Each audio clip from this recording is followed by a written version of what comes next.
Welcome everyone to OfferVault News. I'm your host, Eddie Grand.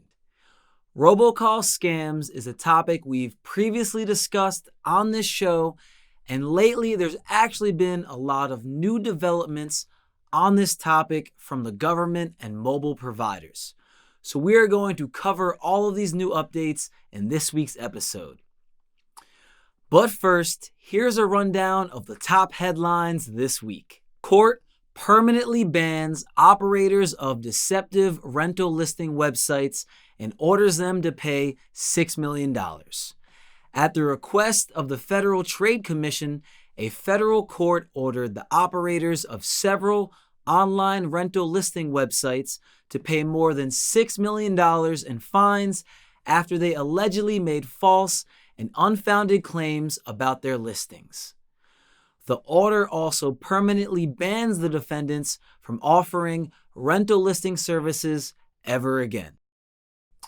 Stephen and Kaveh Cheyenne made fabricated claims on their WeTakeSection8.com website. They targeted low-income, disabled, and older adults, claiming that their site had accurate, up-to-date listings that were approved for Section 8 housing vouchers. But in reality, majority of the listed properties didn't accept Section 8 housing vouchers, and the ones that did were unavailable. The Cheyennes also had other subscription websites where they had exclusive rights to list rental properties that consumers could not find on free websites. They operated an entire network of deceitful rental listing websites. In addition to the $6 million fine, the order permanently bans the defendants from advertising, marketing, or promoting subscriptions for or access to a rental listing for an apartment, condominium, or single-family home. I'm sure these scammers will try and find a loophole in there somewhere. Facebook just removed hundreds of accounts with ties to Epoch Media Group, parent company of the Falun Gong-related publication and conservative news outlet, the Epoch Times. The accounts, including pages, groups, and Instagram feeds meant to be seen in both the United States and Vietnam, used fake profile photos generated with the help of artificial intelligence. The fact that artificial intelligence could be used to create wide-scale disinformation campaigns has long been a fear for computer scientists. And now that fear is becoming reality. While the technology used to create the fake profile photos probably wasn't as sophisticated as the AI systems being created in labs at big tech companies, the network of fake accounts still showed an eerie, tech-enabled future of disinformation, said Graham Brookie, director of the Atlantic Council's Digital Forensic Research Lab. Scientists have already demonstrated that machines can generate images and sounds that are indistinguishable from the real thing. Machines can also create vast volumes of fake text, which could accelerate the creation of false and misleading information.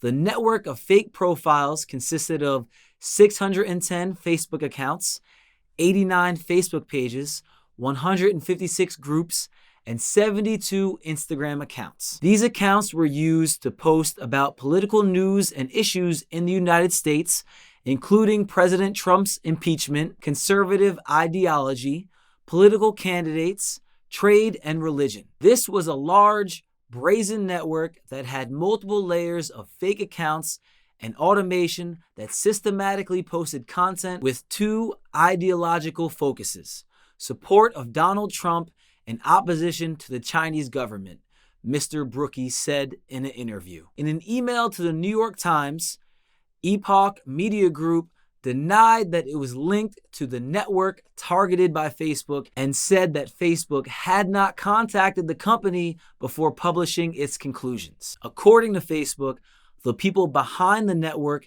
used artificial intelligence to generate profile pictures. They utilized a type of artificial intelligence called generative adversarial networks. Through a process called machine learning, these networks were able to teach themselves how to create realistic images of faces, even though they do not belong to a real person.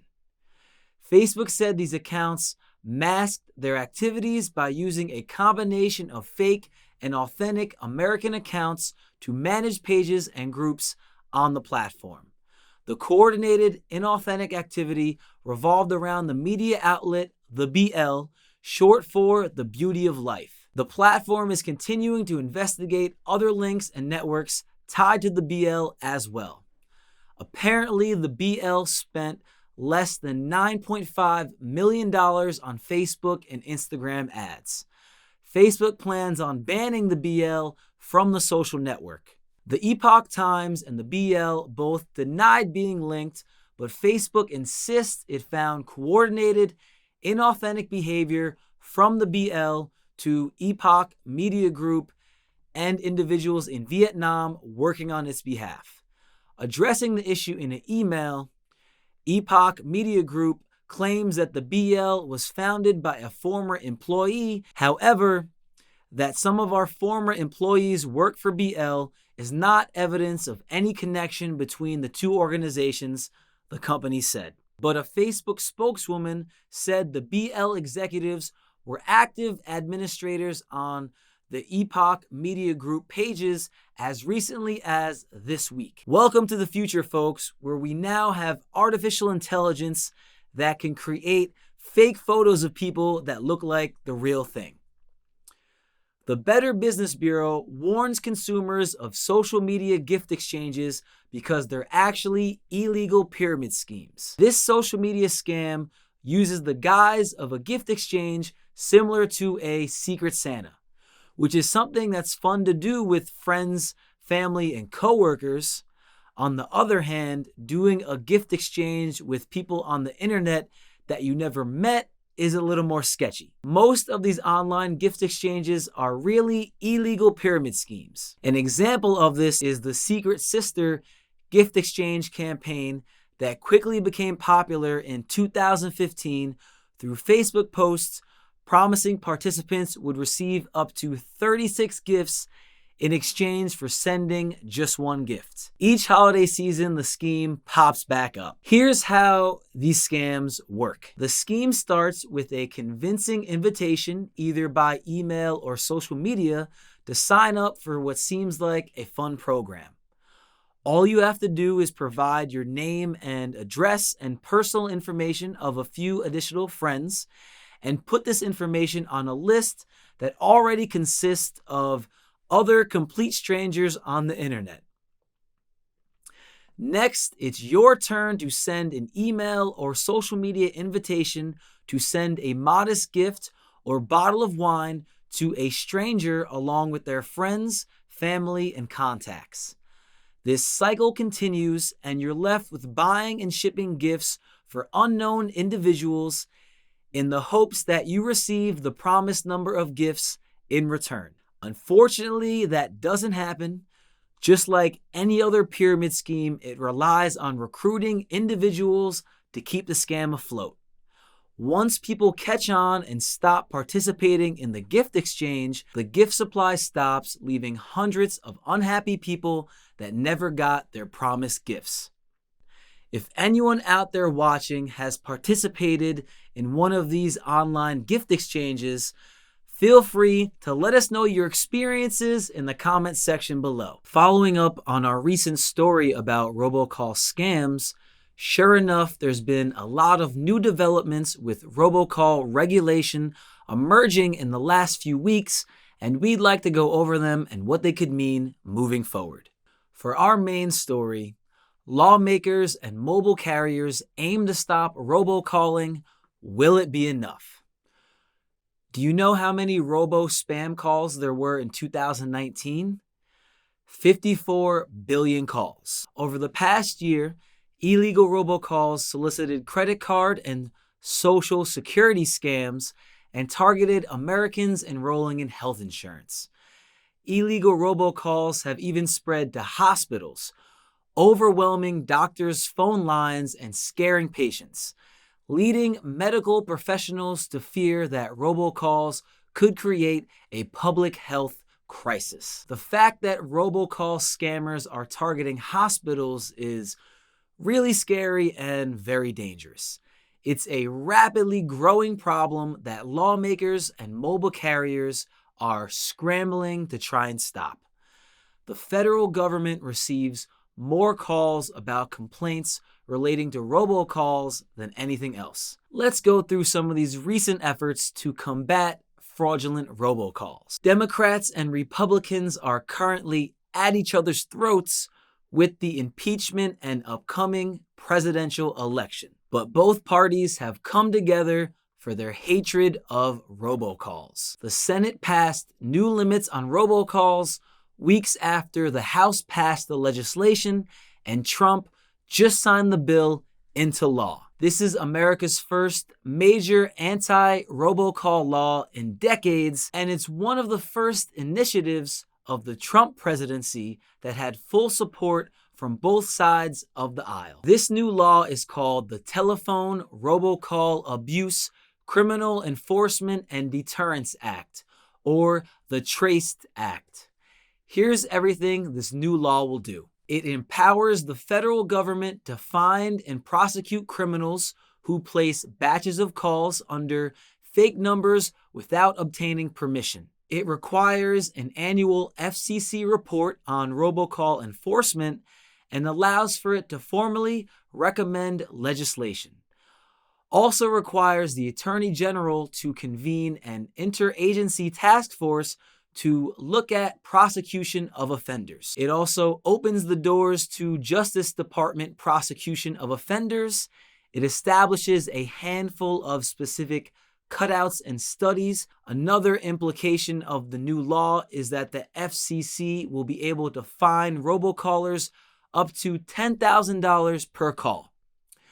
The TRACED Act also requires mobile carriers like AT&T and Verizon Wireless and those that service landlines to adopt a new technology called Shake and Stir into their networks, which gives them the ability to cross-verify numbers on their networks to ensure that a call is coming from an authentic number and not a spoofed one, making it easier for consumers to know if they're receiving a call from a fake number. Under the new law, carriers that implement this technology to block suspected fraudulent robocalls have to offer these services entirely for free. Mobile carriers like AT&T and T-Mobile have already begun to roll out the Shake and Stir protocols into their networks. Most recently, AT&T unveiled a valid number checkmark to combat robocall scams. The cell provider will mark incoming authenticated calls with a green check mark and the words valid number. But for now, only customers with certain Android phones like the Galaxy S10 and S10 Plus, as well as LG's V40 Thin Q, will get the green check mark. So only some AT&T customers will benefit from this new validation technology. It's important to note that Shake and Stir does not block robocalls, and just because a call isn't marked with the green check mark doesn't mean it's spam. The idea is that as the standard spreads, it should become more effective. AT&T plans to roll out more green check marks to more devices in 2020. iPhone users will only start seeing check marks next to validated calls in their recent calls list. Verizon has yet to implement their Shake and Stir protocol, and T-Mobile says it already displays similar caller-verified text on certain Android devices. So this new law and new protocols are targeted at stopping robocalls, and it does seem like good courses of action, but will it be enough? Lawmakers and consumer advocates believe they've laid the groundwork to stop robocalls in the future, but for right now, don't expect to stop getting spam calls anytime soon. Alex Quilici, founder of the call blocking app Umail, said it's probably going to be 12 to 18 months before the flurry of federal activity affects the heavy volume of robocalls that Americans receive. It gives enforcement more time and more teeth, but that doesn't mean instantly they can go arrest hundreds of robocallers and put them in jail, Quilici said. It's going to take some time to apply the law's enforcement provisions. The amount of robocalls made per year has more than doubled in recent years, and they could still increase while these new regulations start to gain traction. Let's go over the name of the bill once again. The TRACED Act for Telephone Robocall Abuse, Criminal Enforcement, and Deterrence. They make it very clear that the goal is to deter robocallers rather than eradicate them. The U.S. government has a history of failed attempts to try and stop robocalls. The best example of that is the National Do Not Call Registry, or the Do Not Call list, which started about 15 years ago, and I think we all know just how effective that's been. This new law is long overdue, but will unfortunately take years to fully implement. There's also a lot left to figure out, such as the classification of robocalls, as some of the billions of robocalls Americans receive are legal, such as calls from a pharmacy telling a customer a prescription is ready. Calls are illegal when used for scams or when they violate consumer protection rules, such as those against calling someone without their permission using a recorded message. The new law increases the fine to $10,000 per robocall, so that should help deter scammers, right? Well, here's the thing about that. Since 2015, the FCC has fined companies a total of $208 million. But according to an investigation by the Wall Street Journal, the FCC has collected less than $7,000. That's less than 1% of the fines actually being collected. None of these changes are happening anytime soon. None of the fines for illegal robocalling are being collected, and your phone is not going to stop ringing. In fact, there's nothing that can flat out stop robocall scams from calling you, but the TRACED Act just created new ways to help prevent them. We want to know your thoughts on this issue. Do you think the TRACED Act will help reduce robocalls? Is there anything else you think should be done? Is there anything that can be done? Continue the conversation by joining our OfferVault official Facebook group, where we can discuss these topics and more. As always, I'm your host, Eddie Grand, and I want you to email us your dirt. I want you to tell us about people running scams. We want to know what's going on in the industry. So please contact us via email. You can send everything to tips@offervault.com. All submissions are entirely confidential. We want to hear from you. And don't forget to subscribe so you never miss a new episode of OfferVault News. Eddie Grand signing out. We'll see you next time.